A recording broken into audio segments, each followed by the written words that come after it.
Assalamualaikum warahmatullahi wabarakatuh. Perkenalkan, nama saya Noviana Maratu Solihah dengan NIM 2306019084, Prodi Tadris IPA 5C IAIN Salatiga.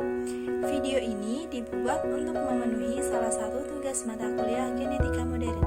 Kali ini saya akan memaparkan materi mengenai kromosom. Kromosom adalah sebuah molekul DNA panjang yang di dalamnya itu mengandung materi genetik suatu organisme. Sebagian besar pada eukariota memiliki protein pengemas yang biasa disebut dengan histon. Penyusun kromosom. Pada mulanya sebelum terbentuknya kromosom, DNA itu dipintal pada protein histon. Kemudian menjadi nukleosum. Selanjutnya setelah menjadi nukleosum, kemudian dipintal menjadi solonoid, tersusun menjadi benang kromatin, selanjutnya menjadi kromosom. Kromosom memiliki beberapa bagian yang berbeda. Bagian yang pertama yaitu kromatid. Kromatid merupakan salah satu dari dua lengan yang merupakan hasil replikasi kromosom. Bagian yang kedua namanya itu sentromer. Sentromer ini adalah pusat kromosom dan tempat melekatnya benang spindle. Kalian tahu nggak sih benang spindle itu apa? Benang spindle ini bagian yang berfungsi untuk menghubungkan sentriol pada saat pembelahan sel dan untuk menarik kromosom menuju kutub yang berlawanan pada saat pembelahan sel. Bagian yang selanjutnya adalah lengan. Lengan ini terdiri dari dua, yaitu lengan panjang dan pendek. Lengan ini merupakan bagian badan utama kromosom yang mengandung kromosom dan gen. Umumnya jumlah lengan pada kromosom itu dua, tetapi ada juga beberapa yang hanya berjumlah satu. Lengan ini dibungkus oleh selaput tipis yang di dalamnya itu terdapat matriks yang berisi cairan bening yang mengisi seluruh bagian lengan. Cairan ini mengandung benang-benang halus berpilin yang disebut dengan kromonema. Berdasarkan fungsinya, kromosom itu dibedakan menjadi dua tipe. Tipe yang pertama itu adalah autosom. Untuk memahami apa itu autosom, kita itu bisa melihat kromosom pada manusia. Pada manusia, jumlah kromosom itu terdapat 46 buah atau setara dengan 23 pasang. Dari ke-46 kromosom ini, 44 buah diantaranya merupakan autosom. Sementara, 2 buah yang lain itu adalah gonosom. Autosom merupakan kromosom yang tidak berkaitan dengan penentuan jenis kelamin. Tipe kromosom yang kedua itu adalah gonosom. Gonosom ini adalah bila kita lihat kromosom pada manusia itu kan tadi ada 46 buah. 44 buahnya itu adalah autosom, sedangkan yang gonosom itu ada 2 buah. 2 buah ini adalah penentuan jenis kelamin.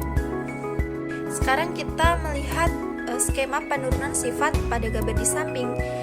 Ayah itu memiliki 46 kromosom, ibu juga memiliki 46 kromosom. Sel sperma itu memiliki 23 buah. Sedangkan pada ibu atau ovum itu memiliki 23 sel telur. Ketika terjadi fertilisasi, zigot itu membentuk 46 buah atau 23 pasang. Akan terbentuk individu baru. Sekarang kita lihat gambar di samping. Kromosom yang pertama itu adalah metasentrik. Bentuk kromosom ini itu memiliki sentromer di bagian tengah. Sehingga kromosom itu terbagi atas dua lengan yang sama panjang. Kita bisa lihat gambarnya. Kita bisa melihat lengannya itu sama panjang karena sentromer itu berada di tengah atau median. Pada saat anafase, kromosom metasentrik ini akan tampak membentuk seperti huruf V apabila kromosom membengkok pada lekukan primer. Bentuk kromosom yang selanjutnya itu ada akrosentris. Kromosom akrosentrik ini sentromernya itu berada di dekat ujung lengan kromosom. Kromosom ini biasanya tidak membengkok dan lurus, di mana satu lengannya itu sangat panjang dan satu lengannya itu sangat pendek. Yang selanjutnya itu ada bentuk kromosom telosentris. Sentromer ini terletak di bagian ujung lengan sehingga itu tampak hanya memiliki satu lengan saja. Mitosis adalah pembelahan yang menghasilkan dua anak sel dengan jumlah kromosom yang sama dengan induknya. Kamu tahu nggak gimana proses mitosis itu terjadi?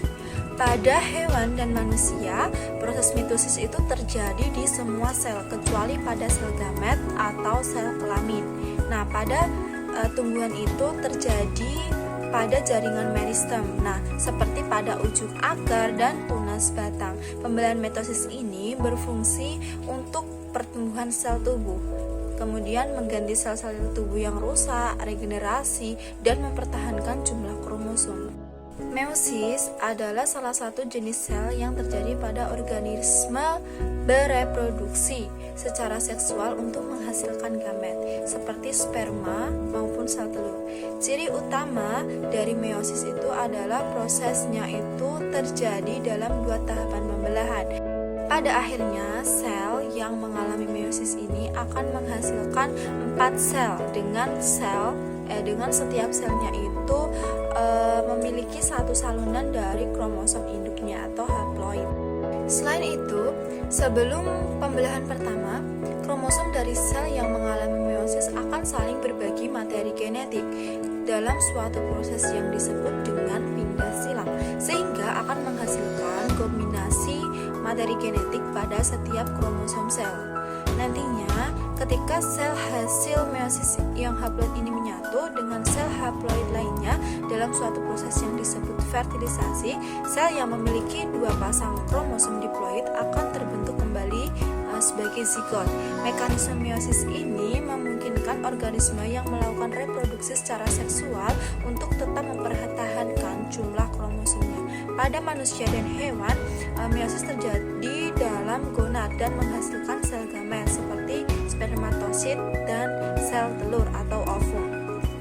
Pada tumbuhan, meiosis terjadi pada ateridium dan ovarium dan menghasilkan meispor yang nantinya akan terdiferensiasi menjadi sel gamet juga. Demikianlah pemaparan materi yang dapat saya sampaikan. Semoga bermanfaat. Terima kasih. Saya undur diri. Wassalamualaikum warahmatullahi wabarakatuh.